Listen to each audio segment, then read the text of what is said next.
Buongiorno a tutti, mercoledì 15, giornata importante, questa sera ci sarà la cena di quelli delle 7:20, cena che conclude l'estate, quindi siamo ancora all'esterno, guardate quanta sempre più gente qua, vedete, guarda qua quanta gente, anche perché c'è qualcuno che ha il Green Pass e qualcuno invece che non ce l'ha e quindi questa sera sarà l'ultima cena come Gesù e i 12 apostoli, sai no Fabio? Sì. Fabio che gli ha detto c'erano mi stavo tutti, contando.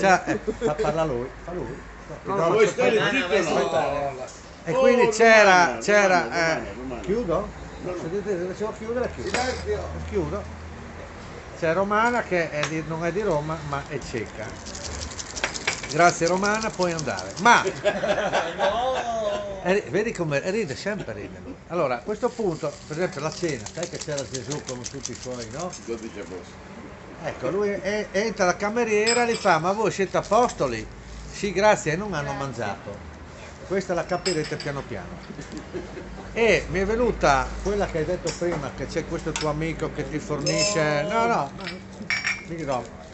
E c'era, visto che prenderà il treno, abbiamo già raccontato, ma c'è uno sul treno, un giovane, con due neonati in braccio. Così. Uno che bei bambini, ma cos'è, un maschio e una femmina? Non so. Come non so? Ma quanto hanno? Non so. Ma sono suoi? No, non so, ma come non sa? Lei ha due bambini? No, è che vede, io sono rappresentante dei preservativi, no? E questi qua sono due reclami.